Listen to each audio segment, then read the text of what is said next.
कृष्ण परमात्मने नमः।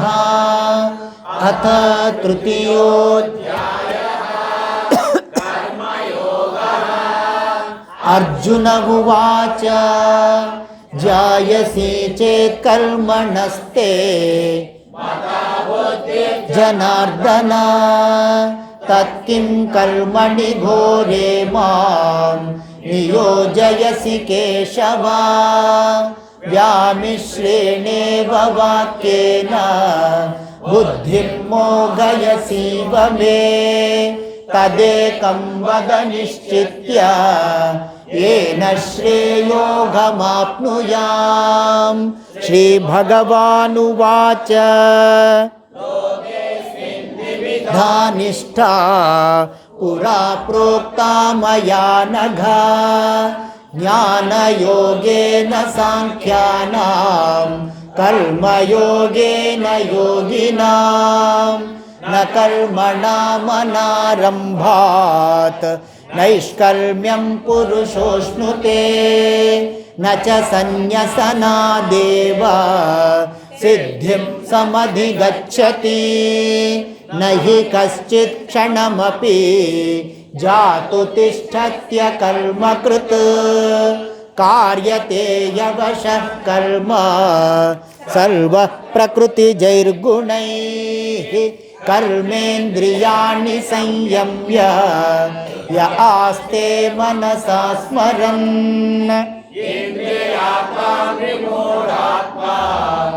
मिथ्याचारः स उच्यते यस्त्विन्द्रियाणि मनसा नियम्यारभतेऽर्जुन। कर्मेन्द्रियैः कर्मयोगम् असक्तः स विशिष्यते। नियतं कुरु कर्म त्वं कर्म ज्यायो ह्यकर्मणः। शरीरयात्रापि च ते न प्रसिद्ध्येद कर्मणः। यज्ञार्थात् कर्मणोऽन्यत्र लोकोऽयं कर्मबन्धनः। तदर्थं कर्म कौन्तेय मुक्तसङ्गः समाचर। सह यज्ञा प्रजा सृष्ट्वा पुरोवाच प्रजापतिः। अनेन प्रसविष्यध्वम् एष वोऽस्त्विष्टकामधुक्।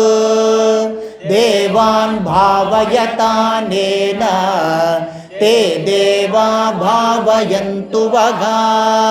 परस्परं भावयन्तः श्रेयः परमवाप्स्यथा। इष्टान् भोगान् हि वो देवा दास्यन्ते यज्ञभाविताः। तैर्दत्तानप्रदायेभ्यो तेन एव सघा। यज्ञशिष्टाशिनः सन्तो मुच्यन्ते सर्वकिल्बिषैः। भुञ्जते ते त्वघं पापा ये पचन्त्यात्मकारणात्। अन्नाद् भवन्ति भूतानि पर्जन्यादन्नसम्भवः। यज्ञाद् भवति पर्जन्यो यज्ञः कर्मसमुद्भवः। कर्म ब्रह्मोद्भवं विद्धि ब्रह्माक्षरसमुद्भवम्। तस्मात् सर्वगतं ब्रह्म नित्यं यज्ञे प्रतिष्ठितम्। एवं प्रवर्तितं चक्रं नानुवर्तयतीह यः। अघायुरिन्द्रिया रामो भोगं पार्थ स जीवति। यस्त्वात्मरतिरेव स्यात् आत्मतृप्तश्च मानवः। आत्मन्येव च सन्तुष्टः तस्य कार्यं न विद्यते। नैव तस्य कृतेनार्थो नाकृतेनेह कश्चन। न चास्य सर्वभूतेषु कश्चिदर्थव्यपाश्रयः। तस्मादसक्तः सततं कार्यं कर्म समाचर असक्तो ह्याचरन् कर्म परमाप्नोति पूरुषः कर्मणैव हि संसिद्धिम् आस्थिता जनकादयः लोकसङ्ग्रहमेवापि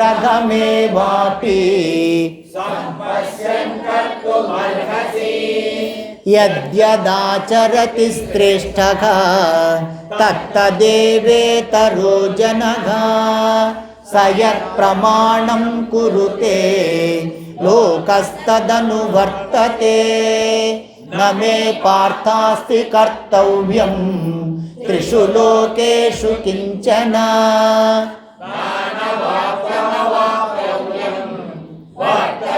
वच कर्मणि यदि ह्यहं न वर्तेयं जातु कर्मण्यतन्द्रितः मम वर्तन्ते मनुष्या पार्थ सर्वशः उत्सीदेयुरिमे लोका कर्म चेदहं शङ्करस्य च कर्ता स्याम् उपहन्यामि मा प्रजाः सक्ताः कर्मण्य विद्वांसो यथा कुर्वन्ति भारत कुर्याद् विद्वांस्तथा सक्तः चिकीर्षुल्लोकसङ्ग्रहम् ज्ञानां कर्मसङ्गिनां जोषये सर्वकर्माणि विद्वान् युक्तः समाचरन् प्रकृतेः क्रियमाणानि गुणैः कर्माणि सर्वशः अहङ्कारविमूढात्मा कर्ताहमिति मन्यते तत्त्ववित्तु महाबाहो गुणकर्मविभागयोः गुणागुणेषु वर्तन्त इति मत्वा न सज्जते प्रकृतिर्गुणसम्मूढाः कर्मसु तान् कृष्णविदो मन्दान् कृष्णविन्न विचालयेत् मयि सर्वाणि कर्माणि सन्न्यस्याध्यात्मचेतसा निराशीर्निर्ममो भूत्वा युध्यस्व विगतज्वरः एमे मतमिदं नित्यम् अनुतिष्ठन्ति मानवाः श्रद्धावन्तो न सूयन्तो मुच्यन्ते तेऽपि कर्मभिः सूयन्तो नानुतिष्ठन्ति मे मतम् सर्वज्ञानविमूढांस्तान् विद्धि नष्टान् चेतसः सदृशं चेष्टते स्वस्याः प्रकृतेर्ज्ञानवानपि प्रकृतिं यान्ति भूतानि निग्रहः किं करिष्यति इन्द्रियस्येन्द्रियस्यार्थे रागद्वेषौ व्यवस्थितौ तयोर्नवशमागच्छेत् तौ ह्यस्य परिपन्थिनौ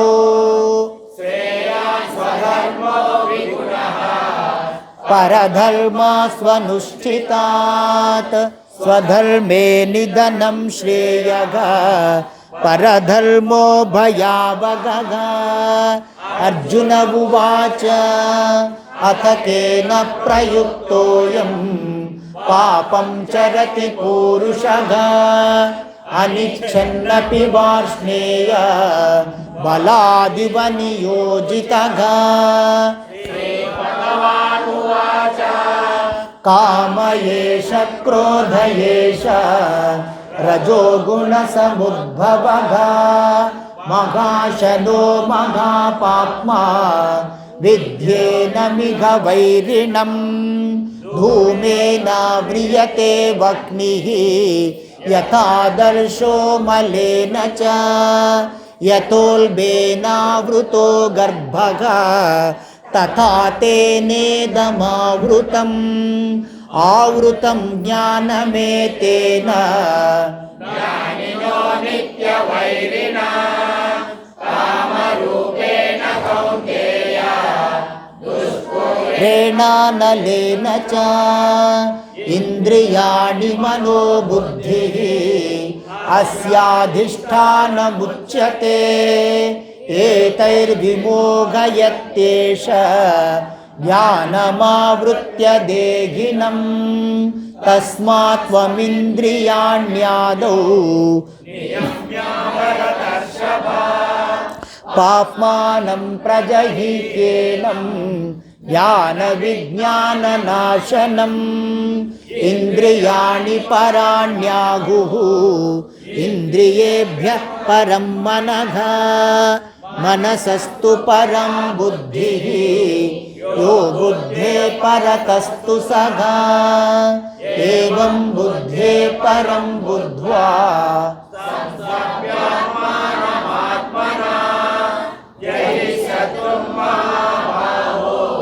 कामरूपं दुरासदम् ॐ तत्सदिति श्रीमद्भगवद्गीतासु उपनिषत्सु ब्रह्मविद्यायां योगशास्त्रे श्रीकृष्णार्जुनसंवादे कर्मयोगो नाम तृतीयोऽध्यायः। हरिः ओम तत्सत्।